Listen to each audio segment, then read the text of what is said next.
2020년 3월 12일 비타민TV 뉴스 브리핑입니다. 네, 코로나 여파 강남 아파트까지 3억 원 낮춘 급매물만 거래. 코로나19 여파로 부동산 거래가 크게 줄어든 가운데 강남의 고가 아파트 급매물이 한두 개씩 팔릴 때마다 가격이 내려가고 있다. 정부가 12.16 부동산 대책으로 올해 6월 말까지 다주택자 양도세 중과를 피하게 해주면서 집을 빨리 팔려고 하는 소유자들이 코로나19로 인해 매수세까지 사라지자 다급히 매물을 내놓은 것으로 분석되지만 워낙 거래가 드물어 과연 이 가격이 계속 유지될지는 미지수다. 전문가들은 강남 아파트 시장은 당분간 급급 매물 위주로만 팔려 나갈 것으로 전망하고 있다. 강남 3구에서는 3억 원 가까이 매매 가격이 떨어진 거래도 속속 눈에 띄고 있다. 거래가 끊긴 가운데 대단지 85제곱미터 이하 중소형에서 급매물 위주로 거래가 되고 있는 것이다. 그러나 강남의 초고가 아파트여도 중대형은 여전히 견고한 모습이다. 워낙 거래가 없다 보니 가끔씩 거래되는 물건이 비싸게 팔리면 전체 가격이 확 오르고 그 반대면 가격이 내리는 불확실한 시장 상황이다. 실제 코로나19 우려로 집을 보러 다니기 어려워 부동산 시장은 임시 휴업 상태다. 이날 서울 부동산 정보광장에 따르면 2월 거래량은 작년 12월과 비교했을 때 43% 줄어들어 절반을 조금 넘긴 수준이다. 강남 3구는 지난해 12월 1150건에서 올해 2월 462건으로 60% 줄어들었다. 초고가 아파트 거래가 각종 대책과 코로나19 여파로 조정기에 돌입했다는 분석도 조심스레 나온다.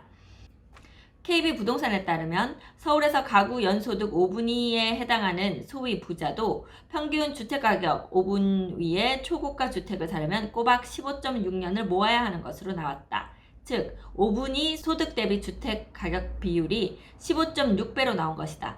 이는 통계를 작성하기 시작한 2008년 12월 이래 최고치로 초고가 아파트가 소득 대비 많이 올랐다는 얘기다. 네, 현재 자영업자들 이야기요. 직원 내보낸 나홀로 자영업 15만 늘었다. 지난 2월 코로나19 확산에 따른 고용시장 피해는 음식, 숙박업, 도소매업 등 자영업자 비중이 높은 업종에 주로 집중됐다.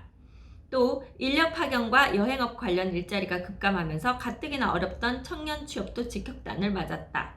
문재인 정부 들어 급격한 최저임금 인상으로 직격탄을 맞았던 음식 숙박업은 최근 1년간 취업자가 매달 10만 명 안팎으로 늘며 완만한 증가세를 보였지만 코로나19 사태가 본격화한 지난달 이런 흐름이 뚝 끊겼다. 기획재정부도 이날 보도자료를 통해 외국인 관광객 급감, 숙박 음식과 도소매 매출 감소, 공연 경기 취소 등 전반적인 서비스업 업황 악화로 상당수 서비스 업종 고용에 부정적 영향이 불가피할 것으로 예상된다고 밝혔다. 특히 도소매업과 음식 숙박업은 자영업자 비중이 크다. 실제 지난달 고용원이 있는 자영업자가 14만 5천 명 줄어들며 작년 2월에 비해 감소폭이 3배에 육박했다. 반면 고용원이 없는 자영업자는 비슷한 규모인 14만 9천 명 늘었다. 이는 이들 자영업자 대부분이 직원을 해고하고 고용은 없는 자영업자로 이동했기 때문으로 추정된다. 네, 이번에는 관심의 어떤 대상이 되고 있는 과천 제이드자이 이야기가 있어서 또 한번 보겠습니다. 과천 로또 청약 매월 10만원 22년 부어야 당첨. 슈퍼 통장들의 경쟁이었네요. 11일 과천 황금 로또 과천 제이드자이 당첨자가 발표된 직후 인터넷 부동산 커뮤니티에는 이 같은 평이 쏟아졌다. 탈락한 사람들은 청약통장 가입기간이 13년인데 광탈했다. 도대체 얼마면 붙을 수 있냐는 반응을 쏟아냈다. 공공분양인 과천 제이드자이는 무주택기간, 청약통장 가입기간, 부양가족수 등을 매겨 고점순으로 뽑는 민간분양과 달리 청약저축 납입금액이 많은 순으로 당첨자를 가린다.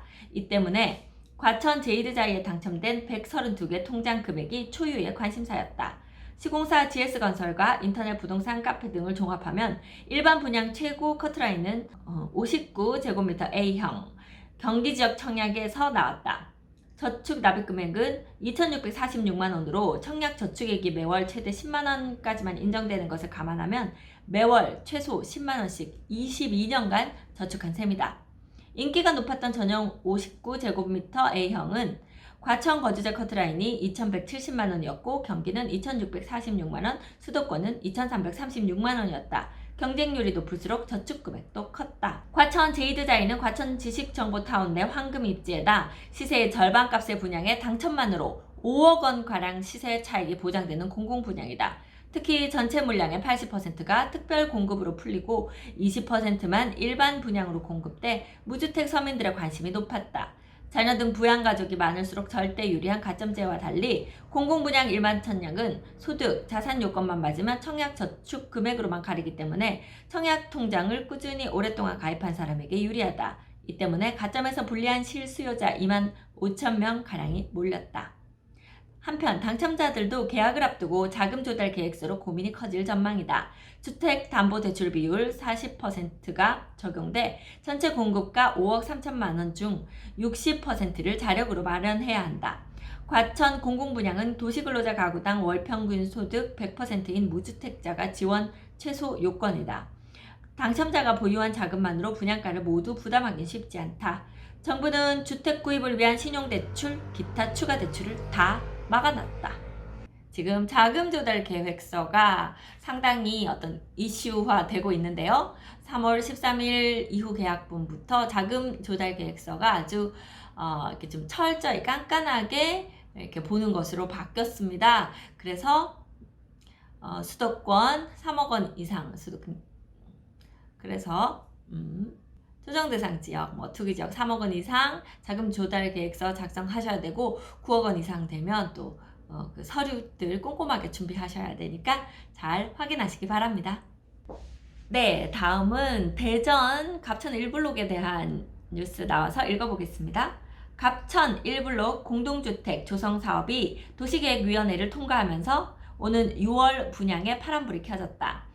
코로나19로 위축된 건설 경기 회복을 위해 대전시가 무기 연기된 도계위를 다시 열고 도시건축 관련 민원 처리를 신속하게 추진키로 하면서 사업 추진에 더욱 힘이 실리고 있다. 11일 대전도시공사에 따르면 시는 지난 6일 시청회의실에서 제2도시계획위원회를 열고 대전도안 갑천지구 친수구역, 지구단위 계획구역, 공동주택 1블록, 경관 상세계획안에 대해 수용했다. 코로나 여파로 움츠러들었던 사업이 다시 기지개를 펴면서 애초 계획한 6월 분양이 가능할 것으로 보고 있다. 특히 대전시도 코로나로 침체된 건설 및 지역경제 활성화를 위해 도시 건축 관련 민원 처리 및 위원회 개최를 신속하게 추진하겠다고 밝혀 사업 추진에 탄력이 붙을 전망이다. 사업이 정상 추진되면서 갑천 3블록 청약을 대기 중인 실수요자들의 기대감도 높아지고 있다. 갑천 1블록은 분양가 상한제가 적용돼 분양가가 저렴하고 호수공원 등 뛰어난 입지 조건을 갖춰 갑천 3블록에 이어 알짜단지로 꼽히는 곳이다. 대전도시공사 관계자는 시에서도 빠른 사업 추진을 위한 분위기를 조성해줬고 큰 위험 요인이 없다면 예정된 6월 분양이 가능하다고 본다며 공공성을 담보로 추진되는 만큼 사업을 조속히 추진해 나가겠다고 말했다. 네, 마지막 뉴스는요. 세종시 뉴스인데요. 요 좀 또 자세한 내용들 제가 다른 유튜브 영상으로 올려놓은 것이 있으니까 참고하시고 오늘 신문에 나온 뉴스 읽겠습니다. 행복도시의 행복 더한다. 세종시 랜드마크 역할을 할 세종중앙공원이 5월 문을 연다. 또 세종시 올해 분양시장은 6-3 생활권을 중심으로 총 5,419가구가 공급될 예정이다. 행정중심복합도시 건설청은 11일 이 같은 내용이 담긴 2020년 행복청 도시계획국 주요 업무 추진 계획을 발표했다. 행복청은 미개발 생활권 종합계획 수립, 중앙공원 1단계 개장, 주택공급계획 등 올해 중점 추진 과제에 대한 세부 추진 계획을 발표했다. 첫째로 아직 주민들이 입주하지 않는 4, 5, 6생활권에 대한 종합계획을 수립해 행복도시의 미래비전을 제시해 나갈 예정이다. 지편리 4-2 생활권은 대학, 연구, 산업 및 주거상업이 이루어지는 융합형 캠퍼스타운으로 5 생활권은 스마트 기술과 의료복지 기능이 특화된 미래지향적인 주거환경으로 조성한다. 또한 6 생활권은 각종 업무 기능과 주거가 어우러지는 복합 업무단지로 S-1 생활권은 행복도시의 대표 상징 공간이자 국가 행정도시 기능을 강화하는 중심 생활권으로 만들어간다는 것이다. 두 번째로 세종중앙공원 1단계를 5월에 개장하는 등 주민들의 도심 여가 공간을 확충할 계획이다. 세종중앙공원이 세종시 및 인근 지역 주민들로부터 사랑받는 문화, 여가생활 공간이 되도록 개장 준비에 만전을 기할 예정이다. 또한 주민주거 안정을 위한 주택 공급도 지속적으로 추진할 계획이다. 올해는 분양주택 2,806가구, 임대주택 1,568가구 등 총 5,419가구를 공급할 예정이다. 특히 지난 1월 설계공모 당선작이 선정된 산울리 6-3생활권 주상복합단지는 올해 하반기 말 분양할 계획이다. 홍순민 행복청 도시정책과장은 올해는 스마트 도시 착공, 세종 테크밸리 활성화 등 도시 성장 동력을 이어가는 한편 2030년 행복도시 미래발전을 제시하고 나아가 충청권과 동반 성장할 수 있는 발전 전략을 수립해 나가겠다고 말했다. 네, 4-2 생활권의 어떤 발전을 지금 이제 많이 기대하고 있습니다. 세종 테크밸리로 인해서 기업들도 많이 들어오고 일자리도 많이 생기고 세종이 자족도시로 가는 그 걸음 한 걸음 한 걸음 잘 나아가기를 기대해 봅니다.